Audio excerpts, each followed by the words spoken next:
A lot of WestJet customers' plans are up in the air this Monday night. Hope we don't have to walk to Toronto. The frustration after flights were canceled. The limo was on hold for 2 hours, and then the call dropped. Before the airline struck a deal to stop the mechanics' strike. Prosecuting U.S. presidents. Why critics warn a new Supreme Court ruling sets a dangerous precedent. From France to his final resting place. We brought him home. Newfoundland and Labrador honors the unknown soldier. And the Royal Canadian Air Force's fly past. It's a dream. Our bird's eye view of the complex choreography to pull it off. Global National with Donna Friesen. Reporting tonight, Mercedes Stevenson. Good evening and thanks for joining us. There are major travel disruptions this holiday Monday, despite a tentative deal reached between WestJet and its mechanics. The agreement includes a 15.5% pay hike, but the travel damage is done. 800 flights were canceled, leaving tens of thousands of passengers stranded and frustrated. Neetu Garcha has our top story tonight. The strike is over, but the travel frustrations are not. We don't have clean clothes. We came just here for vacation for this long weekend. Sergio Jimenez is among those stranded at Vancouver International Airport after his WestJet flight was cancelled. We both need to fly today to Toronto because we have to work tomorrow, right? The airline rebooked them on another flight on Wednesday, but with no compensation for hotel and food costs. Similar situations are playing out at Toronto Pearson Airport. Worst case scenario, I guess we're going to sleep in the airport for 2 days. WestJet did not respond to Global News' request for comment, but in statements on Sunday, both the airline and the Aircraft Mechanics Fraternal Association confirmed the strike was over. Members immediately resumed work. The airline said the strike forced it to ground 130 aircraft across 13 Canadian airports, and it's advising passengers to check their flight status and make contingency plans as disruptions are expected to continue this week. Will now probably require upwards of a week to 10 days for WestJet to return to some semblance of normalcy. Unlike in the European Union, where the effects of a labour strike are the company's responsibility, in Canada, by law, labour disruptions are deemed outside the company's control, according to this Canadian air passenger rights advocate, who says recovery should be swift. If you can recover from a major snowstorm in a day or two, you certainly can recover from a strike. Both sides have agreed to binding arbitration if the new agreement fails to be ratified. The union says it was forced to issue 72-hour strike notice after getting a lockout notice with an agreement its membership rejected. For the passengers, the traveling public, we didn't intend for this to happen, and we are truly sorry. This isn't just about WestJet aircraft maintenance engineers. This is about all aircraft maintenance engineers across Canada. As the union defends its right to strike, a spokesperson for the federal labor minister says he is scrutinizing the handling of this situation after his call for binding arbitration and says he plans to take action. His office says he'll have more on that in the coming days. Mercedes? Neetu Garcha at Vancouver International Airport. Thanks, Neetu. Dozens of passengers were injured on an Air Europa flight when the plane hit severe turbulence. Passenger video shows bloodstains on seats and damage to the interior of the aircraft. The Boeing Dreamliner made an emergency landing in Brazil after it hit severe turbulence over the Atlantic Ocean. It was flying from Spain to Uruguay. About 30 passengers were injured, 10 were taken to hospital. Boeing has announced it will buy major supplier Spirit AeroSystems as it works to improve quality and safety. The company will pay $4.7 billion for the parts company it sold nearly 20 years ago. Spirit produces fuselage and wing parts and was partly responsible for the manufacturing of the MAX 9 that lost a door plug on an Alaska Airlines flight in January. Boeing has been under pressure in the U.S. to plead guilty to criminal fraud in connection with 2 deadly plane crashes more than 5 years ago. It has until the end of the week to respond. There's a striking new indication tonight of just how deep the divisions are in the U.S. The country's top court ruled former presidents are immune from criminal prosecution when carrying out official duties. It's a major victory for former President Donald Trump, who is facing trial over his attempt to overturn President Joe Biden's victory in the 2020 election. But as Jackson Proskow reports, the court stopped short of giving the U.S. president complete immunity. From the highest court in the U.S. comes a dramatic interpretation of presidential power, stemming from a former president's unprecedented attempt to remain in office. This not only reshapes the presidency, it can reshape the entire functioning of American democracy. In a 6-3 decision, the justices ruled former President Donald Trump and all future presidents cannot be prosecuted for carrying out official acts. However, a president can be prosecuted for conduct outside the scope of their job. We're going to walk down to the Capitol. The immunity issue is central to the criminal case against Trump for his attempt to stop the transfer of power to Joe Biden after losing the 2020 election. In their ruling, the justices left it up to a lower court to decide which parts of Trump's alleged conduct were outside the scope of the presidency and open to prosecution. Challenging the election results and generating the submission of fake elector certificates, encouraging your own federal agencies or state legislatures to take action without basis in fact or law. That is not official action. On social media, Trump wrote, "Big win for our Constitution and democracy." The ruling all but ends chances of the election interference case going to trial before November's election, and likely invalidates key evidence in the case. It is going to knock out some of the allegations, no question about it. The Supreme Court said as much. All 3 liberal justices dissented, warning the ruling would allow a president to order the assassination of his rivals or organize a military coup to stay in power. In every use of official power, the president is now a king above the law, wrote Justice Sonia Sotomayor. With fear for our democracy, I dissent. This seeming expansion of presidential power only heightens the stakes for November's election.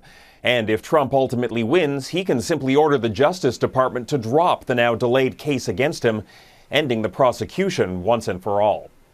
Mercedes? Jackson Proskow in Washington. Thanks, Jackson. One of Trump's longtime advisors has begun a 4-month prison sentence on contempt charges. Steve Bannon surrendered at a low-security federal penitentiary in Connecticut. He was found guilty of ignoring a subpoena in the investigation into the January 6, 2021 U.S. Capitol attack. Bannon saying he has 0 regrets. I'm proud of going to prison. I am proud of going to prison today. If this is what it takes to stand up to Joe Biden, I'm proud to do it. Bannon accuses the U.S. justice system of being corrupt and biased towards the Democrats. Today is a big day for Canada and the millions of people who live here. It's our country's 157th birthday.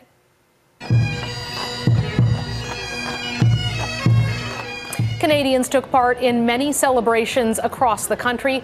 They include major festivities in the nation's capital, where thousands gathered to celebrate their national pride.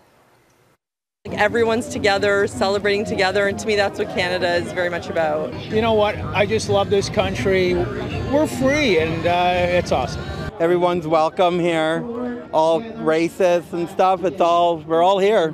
We all enjoy Canada Day together as one big family.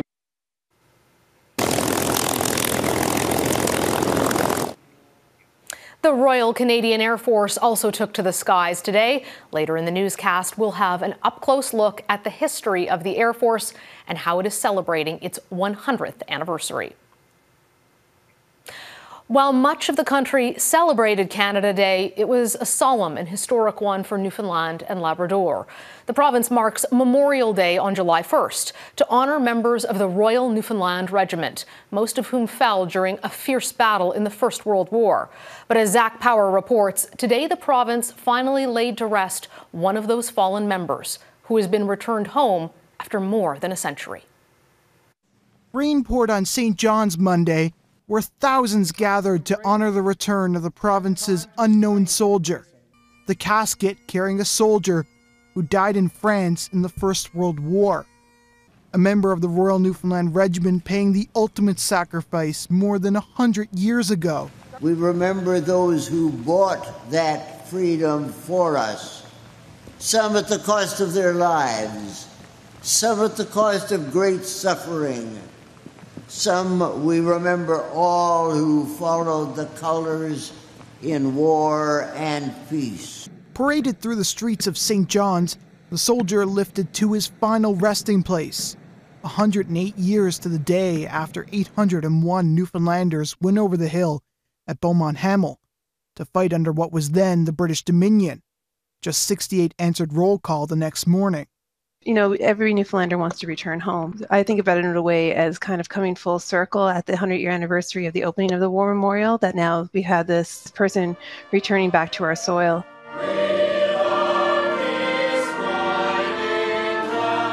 As the ode to Newfoundland echoed around the 100-year-old memorial and the streets of downtown St. John's, he was lowered one final time. So too, 820 forget-me-not flowers on the casket, one for each Newfoundlander without a known grave. And it's stuck in Newfoundlanders' minds because we had such an outpouring of support for the First World War. We raised our own regiment. The women of Newfoundland and Labrador saved enough money or earned enough money to buy a plane for the Royal Air Force. For a man who gave so much but known by so little, his tomb will be sealed and remembered forever. Zack Power, Global News, Halifax. The first major hurricane of the Atlantic storm season has made landfall in the Caribbean. With winds up to 240 kilometers per hour, Hurricane Beryl hit with Category 4 strength. Roofs have been blown off and trees have been uprooted, but there are no reports of casualties. Experts say the storm is unusually strong for this early in the season. Beryl is expected to brush by Jamaica Wednesday before hitting Mexico's Yucatan Peninsula.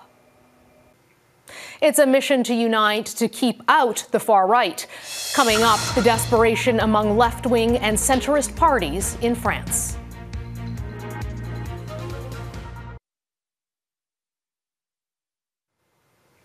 The fate of France's political leadership is in limbo tonight, just days before the world converges on Paris for the Summer Olympics.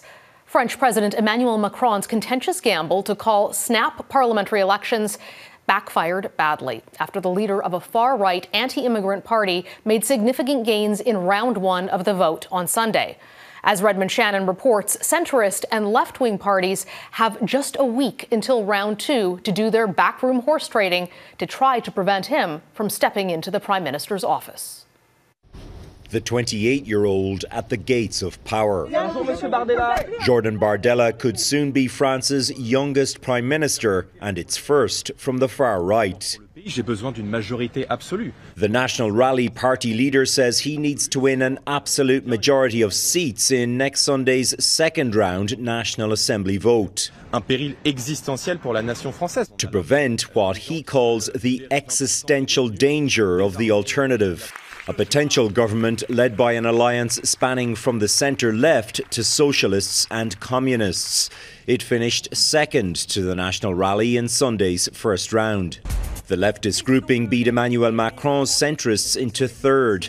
Hundreds of ridings are set for three-way runoff votes next Sunday. But typically at this point, moderate and left-wing parties tactically withdraw candidates to prevent a far-right victory. At the moment, the leftist coalition has called for all the anti-National Rally forces to rally together, but it's not the same on the Macron camp. There has been many ambiguities, and Macron has denounced extremes on both sides. The kingmakers could be the diminished centre-right Republicans, already divided on what to do. The party's leader was kicked out last month for trying to make a deal with the far right. I would imagine that some of them be tempted to enter in a coalition with the National Rally, possibly under the pretext that they might be able to moderate them from the inside. From Paris to Rome and Berlin, the rise of the far right is a European trend that is not going away, with increasing discontent about immigration across the continent. It's already clear Macron's snap election bet against the National Rally has failed. Whatever happens Sunday, the centrist president will now likely face 3 years of working with a Prime Minister with whom he has little in common. Redmond Shannon, Global News, London. In the UK, military horses caused chaos in central London for the second time in 3 months. 3 of the animals broke loose during a routine training exercise. Apparently spooked by a bus. This dash cam footage shows one of them running into a car on a narrow road. Officials say all of the horses have been returned to their stables.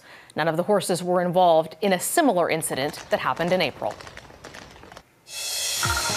Still ahead, how the director of Al-Shifa's hospital is accusing Israel of abusing Palestinian prisoners.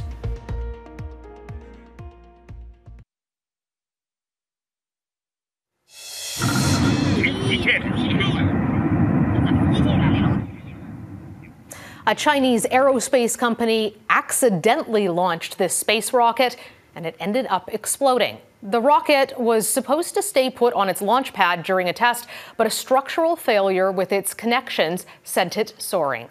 It exploded into a huge fireball and eventually fell back to the earth. There are no reports of injuries. For months, Israel's government has alleged that Hamas militants are operating from Gaza's main hospital. But tonight, the director of Al-Shifa Hospital, imprisoned by Israel for 7 months, is a free man. As Crystal Gumansing reports, the doctor's sudden release from jail is causing an uproar within Israeli political circles. Smiling and sitting with his family is something Dr. Mohammed Abdu Samia hasn't been able to do in more than 7 months. We were subjected to severe torture and my little finger was broken. I was repeatedly subjected to hitting on the head, causing bleeding multiple times. The director of Al-Shifa Hospital was taken into Israeli custody November 23rd while traveling with medical staff and patients evacuated from Gaza's main hospital. Israel alleged the medical facility was being used by Hamas and released video of tunnels apparently running under the facility. It was later destroyed in Israeli military operations. The doctor says he fears the treatment of those still being held. It has crossed all human values. It tortures detainees day and night. They deprive them of food day and night. The allegations are in line with claims made by others. In May, Alice Jill Edwards, the UN Special Rapporteur on Torture, called on Israel to investigate reports of torture and ill treatment. Israel routinely says it upholds international rules of law. Dr. Abu Samia may not have been charged with a crime, but he's also not seen as innocent. Rather, his arrest canceled for now, along with roughly 50 others. Israel's internal security service, known as Shin Bet, said it is opposed to the release of high-risk prisoners, but it feared overcrowding in its facilities. For that reason, it freed prisoners who pose a lesser severe danger in order to address the shortage in detention spaces. Israel's Minister of National Security took to social media calling the move security negligence. There is also still intense outrage over loved ones still being held captive in Gaza. Weekly demonstrations calling on Israeli government to secure their release are growing in size and desperation. Crystal Gumansing, Global News, London. Parade in the sky, how the Air Force prepared for its biggest flypast in 20 years.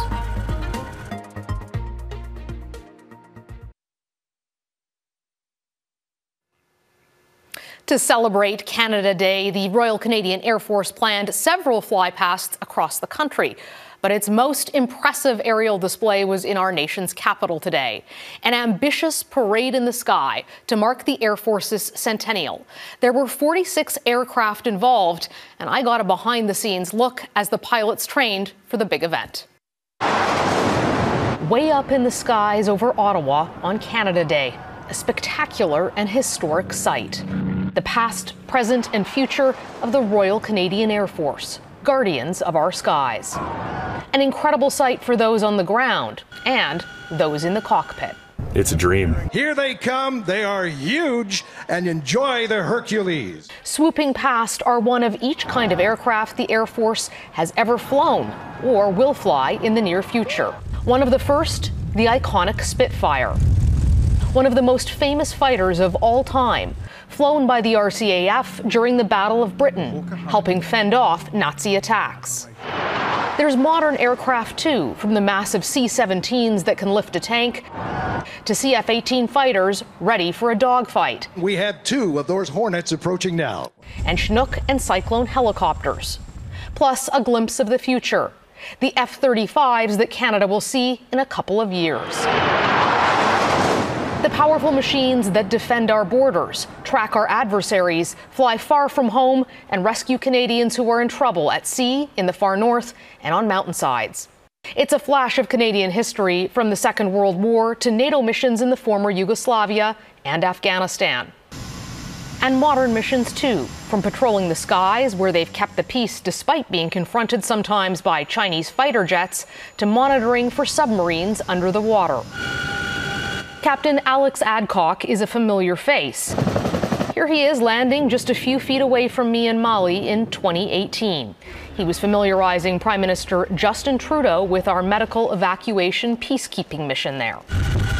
We got to ride with him in a Chinook helicopter, a preview of the route to be flown. The Chinook is a Ferrari despite its size.